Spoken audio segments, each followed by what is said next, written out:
ఎమ్మెల్యేలు 8 మంది పార్లమెంట్ సభ్యులు ఇవాళ మనకు తెలంగాణ రాష్ట్రంలో కాంగ్రెస్ పార్టీ కార్యకర్తలు కష్టపడి గెలిపించారు. ఓడినప్పుడు కుంగిపోవడము, గెలిచినప్పుడు ఉప్పొంగిపోవడం కాదు. ఎప్పుడైనా నిబద్ధతతోని కార్యకర్తలు అండగా నిలబడితే తప్పకుండా విజయం సాధించవచ్చు అని చెప్పి నిరూపించడం ఇవాళ. అందుకే ఈ ప్రభుత్వం ఏర్పడ్డది. అందుకే మిత్రులారా, మీరందరినీ నిన్న మొన్న చూస్తున్నాం. కొంతమంది మాటలు బీఆర్ఎస్ వాళ్ళు అంటున్నారు, అయ్యో ఇంత అన్యాయం ఉంటుందా, మేమేం ఇంటలేదు ఈ ప్రభుత్వం అని. 10 ఏళ్ళు మా కార్యకర్తల్ని కొట్టి చంపి కేసులు పెట్టి జైళ్ళలో పెట్టినప్పుడు కేసీఆర్ ఎక్కడ పోయింది రాజనీతి, ఎక్కడ పోయింది ప్రజాస్వామ్యం? ఆనాడు మేము నీలాక దొంగ దెబ్బ తీస్తలేం, నీలాక అక్రమ కేసులు పెడతలేం, బాజాబ్తా ప్రజల చేత ఎన్నికై ఇక్కడికి వచ్చినాం. 6 నెలలనే అంత అయిపోయినట్టు కేసీఆర్ ఏదేదో మాట్లాడుతుండు. ముందుంది ముసళ్ళ పండుగ అని చెప్పి నేను ఈ చెప్పదలుచుకున్నా. ఇవాళ ఆ ఎమ్మెల్యే పోయిండను, ఈ ఎమ్మెల్సీ మారిండను కేసీఆర్ సన్నాయి నొక్కులు నొక్కుతున్నాడు.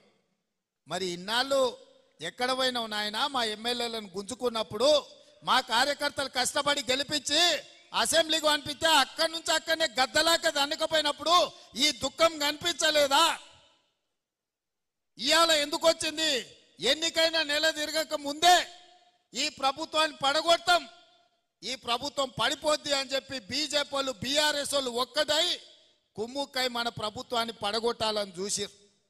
ఈ ప్రభుత్వం ఉండనే ఉండదు, 3 నెలలు కూడా ఉండనీయమని చెప్పి బీజేపీ వాళ్ళు బీఆర్ఎస్ వాళ్ళు మాట్లాడలేదా? ఇవాళ అక్కడి నుంచి ఈ భూమి మీద బీఆర్ఎస్ఏ ఉండదు, పాతాళానికి పోయిందనే పరిస్థితి వచ్చింది. కాంగ్రెస్ పార్టీ కార్యకర్తలతో పెట్టుకుంటే నీ పార్టీకి పుట్టగతులు ఉండవని నేను ఆయల్లో చెప్పిన. మా కార్యకర్తలు ఉసురు తలిగింది కేసీఆర్ నీకు, వాళ్ళ ఉసురు తలిగి దుమ్ము కొట్టుకపోతావు. నీకు ఇంకా రాజకీయంగా మనుగడ లేదు. ఇప్పటికైనా నువ్వు అర్థం చేసుకొని ఈ తెలంగాణ రాష్ట్రాన్ని సోనియా గాంధీ గారు ఇచ్చిండ్రు, ఈ తెలంగాణ రాష్ట్రాన్ని అభివృద్ధి పదం వైపు నడిపించాలని మేమందరం కష్టపడుతున్నాం. ఇప్పటికైనా తెలంగాణ సమాజానికి క్షమాపణ చెప్పి అభివృద్ధి కోసం కష్టపడుతున్న కాంగ్రెస్కు అడ్డుపడకుండా చేతనైతే సహకరించు, చేత కాకపోతే ఆ ఫామ్ హౌస్లో పడుకొని ఏడువు తప్ప ఇంకా కాళ్ళలో కట్టెబెట్టాలని తండ్రి కొడుకులు మామ అల్లుళ్ళు చూస్తున్నారు. ఆనాడు 6 అడుగులు ఉన్నోడు 100 రూపాయలు పెట్టి లీటర్ పెట్రోల్ తెచ్చుకుండు, కానీ 10 పైసలు పెట్టి అగ్గిపెట్టే తెచ్చుకోలే. పెట్రోల్ డ్రామాతో హరీష్ రావు డ్రామా ఆడితే ఇది నిజం అనుకొని శ్రీకాంతాచార్య అని పేదోళ్ళ బిడ్డ పెట్రోల్ పోసుకొని తెలంగాణ ఉద్యమంలో ప్రాణ త్యాగం చేశాడు. అక్కడి నుంచి ఈశాన్ రెడ్డి, వేణుగోపాల్ రెడ్డి, కానిస్టేబుల్ కిష్టయ్య, యాదయ్య ఇట్లా 100లాది మంది పిల్లలు ప్రాణాలు తీసుకున్నారు. కానీ కేసీఆర్ కుటుంబంలో ఒక్కరన్నా చచ్చిపోయినానే ఎన్నడనా? మళ్ళీ ఇప్పుడు అదే మోతీలాల్ అని ఒక లంబాడి బిడ్డను ఇవాళ రెచ్చగొట్టి దీక్ష కూసబెట్టారు. ఇంకొక బక్క జడ్సన్ అని ఒక దళితుని దీక్ష కూసబెట్టారు.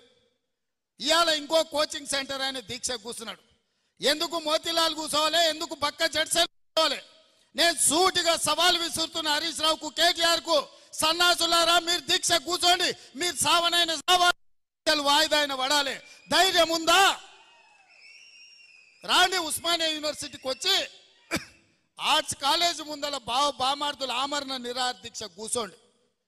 గ్రూప్ 1 పరీక్షలు, గ్రూప్ 2 పరీక్షలు, గ్రూప్ 3 పరీక్షలు, డిఎస్సి పరీక్షలు వాయిదానన్న పడ, లేకపోతే మీ ప్రాణాలన్న పోవాలి అనే నినాదంతో మీరు ఆర్ట్స్ కాలేజ్ ముందల దీక్ష చేయండి. మేము కాపలా ఇస్తాం, మిమ్మల్ని ఎవ్వడు ఆపడు, సూతం ఎన్రోల్ చేస్తారు. మీరిద్దరు నిజంగానే పరీక్షలు వాయిదా వేయాలంటే మీ వాదనలో బలం ఉంటే ఈ తెలంగాణ కోసం సావు నోట్ల తలకాయ పెట్టినని సన్నాసి కేసీఆర్ చెప్పేది నిజమే అయితే ఇక ఆయన కంటే వయసు మీద పడ్డది లేవలేనోడు అసలే కాలు ఇరిగింది, ఆయనను వదిలేయండి. కానీ మీరిద్దరు బావబామర్దులు బిల్లా రంగాలు రాండి ఆర్ట్స్ కాలేజ్ ముందల. మా ఎన్ఎస్యు యూత్ కాంగ్రెస్ కార్యకర్తలు కంచేసి కాపాడతారు మిమ్మల్ని. పరీక్షలు వాయిదా పడే వరకు మీరు నిరాదీక్ష చేయండి ఆర్ట్స్ కాలేజ్ ముందల.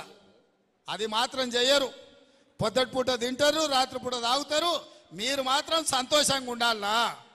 పేదోళ్ళ పిల్లలు దీక్షలతోటి, ఆమరణ నిరాహార దీక్షలతోటి పేదోళ్ళ పిల్లల ప్రాణాలు బలి ఇవ్వడానికి ఇలా బావబామర్దులు ఇద్దరు కలిసి కుట్ర చేస్తారు. ఇవాళ అందుకే విద్యార్థులకి వేదిక మీద నుంచి నేను విజ్ఞప్తి చేస్తున్నా. వాళ్ళ పార్టీ బలహీన పడ్డప్పుడు, రాజకీయంగా వాళ్ళు సచ్చినప్పుడు విద్యార్థులను చంపి ఆ శవాల మీద పార్టీని నిర్మించుకోవాలని కుట్ర చేస్తున్నారు.